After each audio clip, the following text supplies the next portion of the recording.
Bonjour, je fais un enregistrement vidéo d'un oral qui aura lieu ou aura eu lieu le 7 mars concernant Saint Augustin, un extrait des Confessions, livre 11, qui est disponible en dessous de ces deux vidéos puisqu'elle sera enregistrée en deux parties du fait d'une certaine longévité. Donc je commence sans plus attendre. Les Confessions de Saint Augustin peuvent être considérées comme un acte de confiance en Dieu. Aussi ne faut-il pas, qui plus est avec la modernité qui est la nôtre, s'arrêter à ces considérations théologiques et ainsi penser que cette œuvre de saint Augustin est insuffisante puisqu'elle présuppose et ne démontre pas l'existence de Dieu. Dans cette œuvre, Dieu est déjà présent. Ainsi n'est-il pas besoin de démontrer qu'il existe. Dieu est là et accompagne le dessein augustinien. Il s'agit d'un itinéraire spirituel, d'une méditation sur son existence. Dans la première partie des livres 1 à 9, il est question d'une méditation sur son passé, tandis que la seconde partie de l'œuvre est plus philosophique et théologique, une méditation du présent puis du futur, et non plus du passé. C'est dans ce contexte, dans ce second contexte, plus précisément celui du présent, que nous nous trouvons, puisque notre extrait se situe au début du livre 11, traitant du temps et de la création. Et contrairement à ce que la postérité en retint, ce livre traite bien plus de la création que du temps, puisque le temps est lui-même créé par Dieu, ce que nous verrons. Notre extrait posera la question de la création du monde, du ciel et de la terre, et se divisera pour ainsi dire en trois problèmes. Le premier, des lignes 1 à 19, vous aurez une photo de la découpe du texte suite à cette vidéo en dessous. Le premier problème des lignes 1 à 19 tient à une mauvaise conception de la création, une conception platonicienne d'un démiurge artisan du monde qu'il conviendra de réfuter pour poser comme il convient cette question de la création. Le second problème, après avoir montré comment ne pas comprendre cette création, sera justement celui de savoir comment s'est vraiment fait ce monde, ou plutôt comment Dieu a pu le faire sans disposer de quoi que ce soit pour cela, des lignes 20 à 31. Saint Augustin répondra à l'appui de deux verbes, qu'il s'agira d'ailleurs de définir, l'un divin, l'autre humain et biblique. Cette création du monde par acte de la parole divine, une fois étudiée, posera comme en guise de conclusion le troisième problème qui concerne la matière. Car si Dieu a créé le monde par sa simple parole, en ordonnant ainsi la matière, il a fallu qu'il existât aussi une matière avant cet ordre et que Dieu l'eût aussi créée. C'est sur ce problème que nous terminerons notre exposé, sur cette limite ultime de notre condition d'être humain, de créature divine. Ainsi, saint Augustin pose la question centrale de ce passage, je cite, « Mais le ciel et la terre, comment les as-tu faits ?» Donc à la première ligne. Déjà, il y a une équivocité dans les termes de ciel et de terre que l'on va retrouver dans cet extrait et qui seront même un objet d'étude important du livre suivant, donc le livre 12.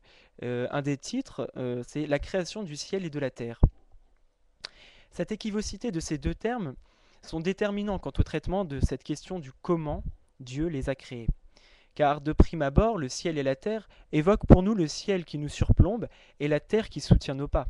Ainsi, ciel et terre désignent comme de limites du monde, comme pour englober le monde, cette diversité, la diversité de tout ce qui s'y meut et y est, nous y compris, et on est en mesure de se demander par quel appareil, mot qu'on retrouve dans le texte augustinien, quel appareil a bien pu permettre la création de toutes ces choses, de ce si grand œuvre, ligne 2. Or, et c'est ce que précisera saint Augustin au livre 12, cette considération du ciel et de la terre est mauvaise lorsqu'il s'agit de comprendre comment Dieu a créé le monde.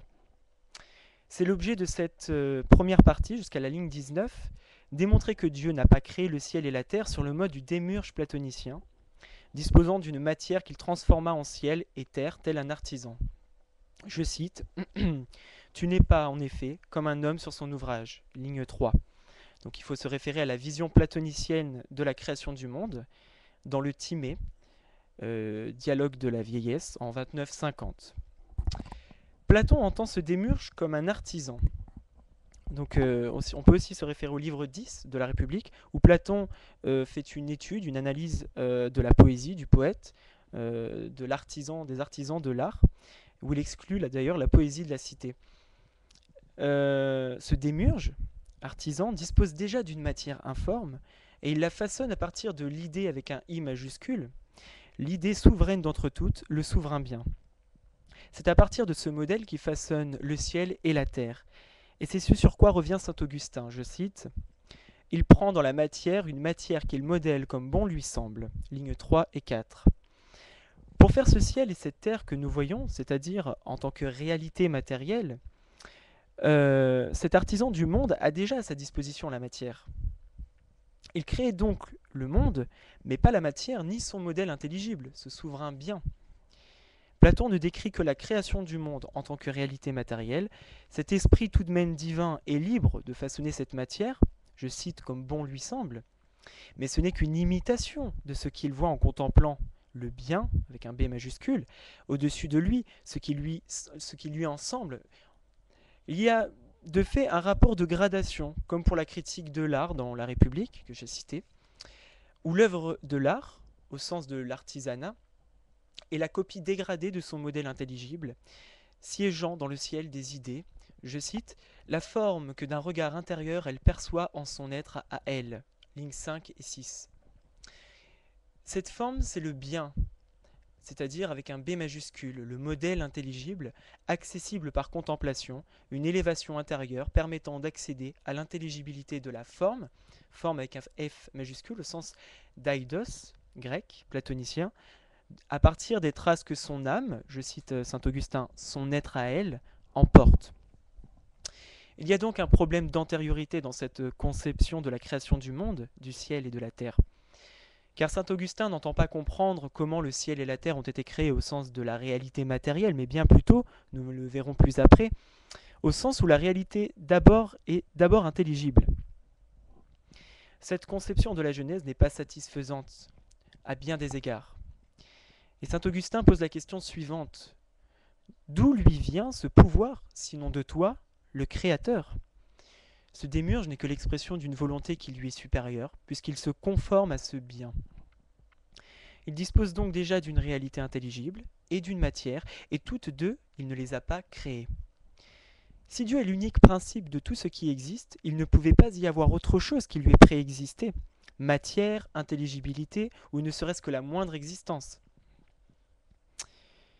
C'est aussi ce qu'il démontrera au livre 12, en étudiant l'équivocité des termes de ciel et de terre.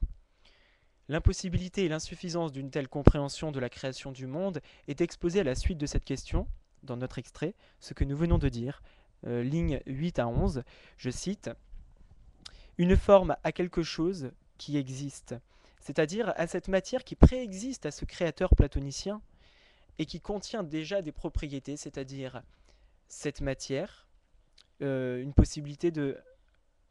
Pardon. Qui contient déjà des propriétés, une possibilité de recevoir une forme, je cite, qui possède en soi de quoi être. Et si l'on suit ce raisonnement de l'artisan créateur du monde à l'image d'un homme artisan d'objets, c'est comme si ce démiurge possédait, je cite, argile, pierre, bois, or, ou n'importe quoi du même genre. C'est une matière, je cite, qui possède en soi de quoi être, au sens où cette matière a déjà une existence propre. Par exemple, l'argile a en soi de quoi être une poterie, un enduit, une statue et toute autre forme qu'il lui est possible de recevoir. La pierre est déjà quelque chose. Elle a déjà une forme, elle peut recevoir celle d'un visage, d'une brique ou d'un outil. Et même à l'état brut, ces matières sont multiples et formées, de telle sorte qu'elles peuvent être informées d'une multitude d'autres formes, elles-mêmes pouvant constituer encore d'autres formes par association. Je m'explique. Les briques, alliées ensemble par l'enduit d'argile, peuvent constituer la forme d'une maison. Ainsi, le Créateur, le véritable Créateur avec un C majuscule, Dieu, le Créateur, ce n'est pas un artisan qui dispose déjà d'une matière, mais c'est celui qui a aussi créé ces matières. C'est pourquoi saint Augustin pose la question, je cite, « Et le moyen que cela existe sans que toi tu l'aies établi ?» Il va plus loin encore dans l'exposé de l'irrecevabilité de cette image platonicienne du créateur artisan, en interrogeant l'existence même de cet artisan. Si le démiurge crée les formes de cette réalité matérielle, qui l'a créé, lui, ce démiurge? Ce ne peut être que le créateur augustinien, Dieu, auquel il conviendra de s'atteler avec bien plus d'intérêt, dans la deuxième partie de cet extrait. Ainsi, des lignes 12 à 19, Augustin revient au véritable créateur, non pas artisan, mais vérité, avec un V majuscule. Aussi, ce même démiurge créateur existe par le faire du dieu augustinien, le dieu chrétien, son corps au démiurge, mais aussi son âme, cette matière qu'il façonne, sa capacité à se référer à la réalité intelligible supérieure. Dieu a aussi créé toutes les conditions de possibilité de ce démiurge pour qu'il crée le monde matériel que nous connaissons, et même pour en faire partie. Et il remonte ainsi jusqu'à Dieu, le véritable, par cet artisan qui est finalement lui aussi une œuvre, qui reconnaît dans son œuvre, c'est-à-dire ce monde, cette conformité au bien, ce bien qui est le véritable souverain de la création, la vérité. Voilà comment n'a pas été fait le monde, sur ce mode du démiurge. Et voilà introduit une conception véritable de la création du monde qui permettra de comprendre plus clairement comment il a été créé. Aussi, cela nécessite une redéfinition des termes mêmes de ciel et de terre. C'est ce par quoi commence saint Augustin avant la seconde partie de cet extrait. Que doit-on entendre par ciel et terre dans la question de savoir comment Dieu les a créés? Avant cela, une remarque peut être faite quant à cette partie, ce que je viens d'expliquer, surtout concernant sa conception de la matière, argile, pierre, bois. Nous retrouvons ici une influence plotinienne, dans un rapport implicite à l'un et au multiple. Il n'est pas ici question de revenir sur la pensée de Plotin, mais de remarquer une gradation dans ce rejet augustinien du démiurge platonicien. Car ce à quoi remonte Augustin ici, c'est un principe qui précède toute existence. Et là on retrouve la marque plotinienne de l'un qui préexiste à l'existence même. Ainsi, la matière dont dispose ce démiurge non seulement lui précède, ce qui signifie que le démiurge n'est pas un créateur en tant que tel du monde, mais un degré, une étape de cette création, puisqu'il n'est pas l'un plotinien, mais multiple parmi le multiple.